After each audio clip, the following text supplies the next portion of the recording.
शून्य बनो, सब कुछ पा लोगे। यह कोई साधारण वाक्य नहीं है, यह संपूर्ण जीवन का सार है। परमहंस योगानंद जी की शिक्षाओं का मूल मंत्र यही है। जब मनुष्य अपने आप को शून्य बना लेता है, तब वह उस ब्रह्मांडीय चेतना से जुड़ जाता है जो सर्वव्यापक है।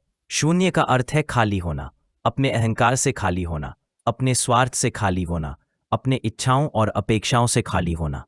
जब तक मनुष्य स्वयं को ही सब कुछ मानता है, तब तक वह ईश्वर को नहीं जान सकता। जब तक मैं है, तब तक तू नहीं। जब तक मेरा है, तब तक तेरा नहीं। और जब तक मैं कुछ बनना चाहता हूं, तब तक मैं कुछ भी नहीं बन सकता। जैसे समुद्र में जाने के लिए नदी को अपनी पहचान छोड़नी पड़ती है, वैसे ही परमात्मा से मिलने के लिए मनुष्य को अपने अहं को छोड़ना पड़ता है। परमहंस योगानंद जी कहते हैं, जब मनुष्य अपने आप को ईश्वर का यंत्र समझने लगता है, तब वही व्यक्ति सच्चे अर्थों में दिव्य शक्ति से भर जाता है। अहंकार वह दीवार है जो आत्मा और परमात्मा के बीच खड़ी रहती है। जब वह दीवार गिरती है, तब आत्मा ईश्वर में विलीन हो जाती है। शून्य का अर्थ है पूरी तरह समर्पण करना। जैसे एक पात्र जो खाली हो तभी उसमें अमृत डाला जा सकता है, वैसे ही जब मनुष्य अपने भीतर की सब कुछ को खाली कर देता है, तभी उसमें दिव्यता का संचार होता है। मनुष्य को चाहिए कि वह प्रतिदिन अपने विचारों को देखे। क्या वह अहंकार से भरे हैं? क्या वह दिखावे से भरे हैं? क्या उनमें स्वार्थ है? यदि हाँ, तो उन्हें धीरे धीरे त्यागने का अभ्यास करें। योगानंद जी ध्यान को सबसे बड़ा साधन मानते थे। ध्यान वह प्रक्रिया है जिससे मनुष्य अपने भीतर के कोलाहल को शांत करता है और ईश्वर की आवाज को सुन सकता है। जब हम ध्यान करते हैं, तब हम धीरे धीरे अपने विचारों से ऊपर उठते हैं और शून्यता की स्थिति में प्रवेश करते हैं। शून्यता का अर्थ यह नहीं कि हम निष्क्रिय हो जाएं। इसका अर्थ यह है कि हम अपने कर्म को करते हुए भी फल की अपेक्षा नहीं रखते। हम कर्म करते हैं केवल कर्तव्य भाव से, निष्काम भाव से। यही गीता का उपदेश भी है। जब अर्जुन युद्ध करने से पीछे हट रहा था, तब श्री कृष्ण ने कहा, कर्म कर, फल की इच्छा मत कर। यही शिक्षा योगानंद जी भी देते हैं। जब मनुष्य फल की इच्छा से मुक्त होता है, तब वह तनाव से मुक्त होता है, चिंता से मुक्त होता है, और जब चिंता नहीं होती, तब वह आनंद की स्थिति में पहुंचता है। आनंद ही तो ईश्वर का स्वरूप है। योगानंद जी कहते हैं, ईश्वर आनंद है और वह आनंद केवल उन्हीं को मिलता है जो अपने को शून्य कर देते हैं। शून्य बनने का अर्थ यह भी है कि हम सब में ईश्वर को देखें। हम किसी को छोटा या बड़ा न समझें। हम किसी से घृणा न करें, किसी से ईर्ष्या न करें। हम जान लें कि सब में वही चेतना है जो हमारे भीतर है। जब यह दृष्टि आ जाती है, तब हम वास्तव में शून्य हो जाते हैं। योगानंद जी ने अपने जीवन में कभी यह दावा नहीं किया कि उन्होंने कुछ किया। उन्होंने हमेशा कहा कि मैं केवल ईश्वर का यंत्र हूं, वही मुझसे कराता है। जब यह भाव मनुष्य के भीतर स्थिर हो जाता है, तब वह भय से मुक्त हो जाता है। उसे हार जीत का डर नहीं रहता। उसे संसार की प्रशंसा या निंदा का असर नहीं होता। शून्य बनने के लिए साहस चाहिए, क्योंकि समाज हमें सिखाता है, कुछ बनो, नाम कमाओ, पैसा कमाओ। और जब हम कहते हैं कि हम कुछ नहीं बनना चाहते, हम ईश्वर को पाना चाहते हैं, तब लोग हमें पागल समझते हैं। लेकिन यही तो सत्य के मार्ग की पहचान है। जब सब लोग तुम्हें गलत कहें और तुम्हारा अंतरात्मा कहे कि यही सही है, तो वही पथ सत्य का होता है। शून्य बनो, सब कुछ पालोगे। इसका अर्थ है अपनी इच्छाओं को पहचानो और उन्हें धीरे धीरे समाप्त करो। ईश्वर की इच्छा को अपने जीवन में स्थान दो। जब मनुष्य अपनी इच्छा से नहीं बल्कि ईश्वर की इच्छा से जीवन जीता है, तब वह किसी भी परिस्थिति में दुखी नहीं होता। परमहंस योगानंद जी की शिक्षा यही थी कि आत्मा अनंत है, लेकिन जब वह शरीर, मन, बुद्धि और अहंकार के साथ जुड़ जाती है, तब वह सीमित हो जाती है। शून्य बनने का अर्थ है उन सीमाओं को तोड़ना, उन परतों को हटाना जो आत्मा को उसके वास्तविक स्वरूप से अलग करती हैं। हर दिन सुबह उठकर ईश्वर से कहो, प्रभु मैं कुछ नहीं हूं, तू ही सब कुछ है, मुझे अपना माध्यम बना ले। और देखो जीवन में कैसे चमत्कार होने लगते हैं। जब हम अपने अस्तित्व को मिटा देते हैं, तभी ईश्वर हमें अपने होने का अनुभव कराते हैं। शून्य बनने की यात्रा आसान नहीं है, लेकिन यह सबसे सुंदर यात्रा है। यह वह यात्रा है जिसमें हम सब कुछ खोते हैं, लेकिन अंत में सब कुछ पा लेते हैं। जैसे पतंगा जब दीपक में जल जाता है तो वह बुझता नहीं, अमर हो जाता है, वैसे ही जब आत्मा अपने अहम में जलती है तो वह मरती नहीं, ईश्वर में एक हो जाती है। शून्य बनने का अभ्यास ध्यान, सेवा और कृतज्ञता के माध्यम से किया जा सकता है। रोज कुछ देर चुपचाप बैठो, अपने भीतर देखो, सवाल पूछो, मैं कौन हूं, मैं क्यों हूं, और फिर उन उत्तरों को खोजो जो शब्दों से परे हैं। शून्य बनो, सब कुछ पा लोगे। यही परमहंस योगानंद जी का संदेश है, यही जीवन का रहस्य है, यही मुक्ति का मार्ग है। किसी समय की बात है जब सत्य की खोज में एक युवक हिमालय की तलहटी में एक साधु के पास पहुंचा। उसका नाम नजात था, उसका चेहरा भी भीड़ जैसा ही सामान्य, किंतु उसकी आंखों में एक गहरी प्यास थी। वह प्यास जिसे कोई शब्द नहीं बुझा सकता, कोई तर्क नहीं समझा सकता, कोई व्याख्या नहीं बांध सकती। वह आया और कहा, मैं सत्य को जानना चाहता हूं।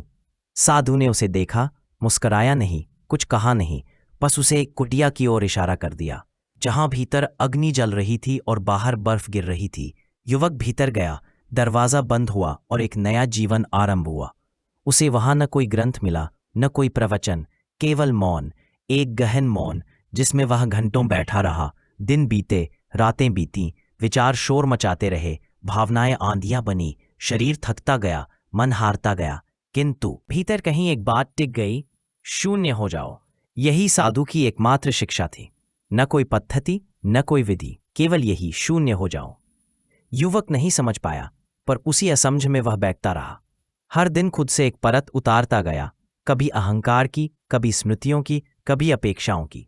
और एक दिन उसे लगा कि वह अब कुछ नहीं रहा, जैसे वह केवल सांस रहा हो, केवल मौन। और तभी भीतर एक विस्फोट हुआ, जैसे कोई अनंतता टूटकर उसके भीतर समा गई हो। वह चीखना चाहता था पर आवाज नहीं आई, हंसना चाहता था पर चेहरा जड़ हो गया, रोना चाहता था पर अश्रु न बहे। बस एक गहनता थी, जैसे किसी ने उसे पकड़कर ब्रह्मांड के केंद्र में बिठा दिया हो। वह वहीं था, शून्य में, और वही उसे सब कुछ मिला। यही शून्यता परमहंस योगानंद के जीवन का केंद्र रही। उनका जीवन कोई साधारण आत्मकथा नहीं, बल्कि एक चेतन यात्रा थी, जहां उन्होंने बार बार शून्य का अनुभव किया। चाहे वह लाहिरी महाशय के सान्निध्य में हो, श्री युक्तेश्वर के सान्निध्य में, या ईसा मसीह के आंतरिक दर्शन में। उन्होंने कहा कि ध्यान केवल बैठने का नाम नहीं, यह होने से ना होने तक की यात्रा है, और वही ना होना, शून्यता ही तो सब कुछ है। इस शून्य ध्यान में विचार नहीं चलते, वहाँ स्मृति नहीं होती, कल्पना नहीं होती, वहाँ समय रुक जाता है, वहाँ केवल उपस्थिति होती है, शुद्ध निर्विकार मौन।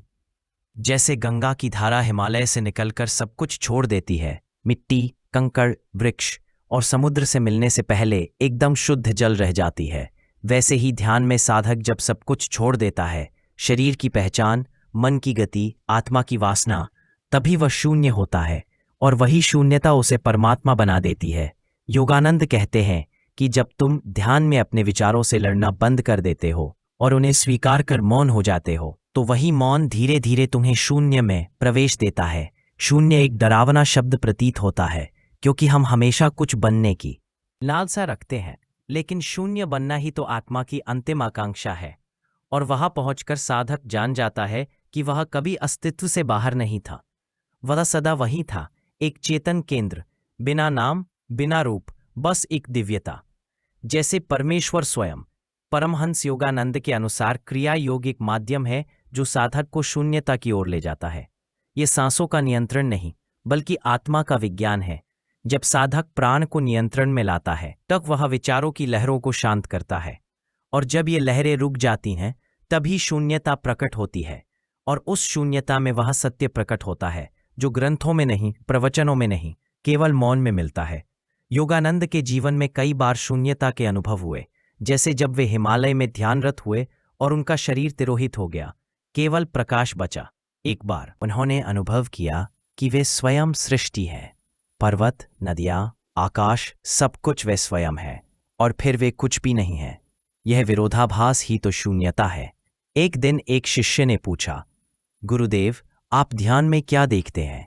योगानंद बोले, कुछ नहीं। शिष्य फिर बोला, कुछ नहीं। योगानंद ने उत्तर दिया, हाँ, और उसी कुछ नहीं में ही सब कुछ है। यही शिक्षा वह अमेरिका लेकर गए, यही संदेश उन्होंने पश्चिम को दिया कि तुम्हारे पास सब कुछ है, धन, विज्ञान, सुख, सुविधा। किंतु यदि तुम शून्य नहीं हो सके तो यह सब व्यर्थ है। और यही कारण है कि ऑटोबायोग्राफी ऑफ अ योगी पुस्तक आज भी लाखों के जीवन को बदल रही है, क्योंकि वह केवल एक आत्मकथा नहीं बल्कि शून्यता की यात्रा है। योगानंद के अनुसार जब हम मैं शब्द को विसर्जित करते हैं तभी आत्मा खुलती है, जैसे कली खिलती है जब वह स्वयं को मिटा देती है। यही ध्यान का गूढ़ रहस्य है। जब साधक बैठता है और अपने विचारों की रफ्तार को देखता है तब वह जानता है कि ये विचार ही तो उसे अस्तित्व से काटते हैं। और जब वह उन विचारों को जाने देता है, उन्हें देखता है पर पकड़ता नहीं, तभी भीतर मौन उतरता है और वह मौन ही शून्यता है। जब तुम मौन में हो तब तुम स्वयं को सुन सकते हो। जब तुम भीतर सुनते हो तब तुम्हें कोई प्रश्न नहीं रहता, और जहां प्रश्न नहीं वहां ही उत्तर होता है, और वही उत्तर परमात्मा शून्य में बसता है। योगानंद के ध्यान में प्रवेश करते हुए तुम पाओगे कि धीरे धीरे शरीर की सीमा समाप्त हो जाती है, मन की सीमाएं टूटने लगती हैं और चेतना खुलने लगती है, जैसे कमल धीरे धीरे खिलता है। ध्यान कोई प्रक्रिया नहीं, यह चेतना का प्रस्फुटन है और शून्यता उसका मूल बीज है। जब तुम कुछ नहीं बनना चाहते तब ब्रह्म तुम्हारा बन जाता है। यही शून्य ध्यान का परम सत्य है।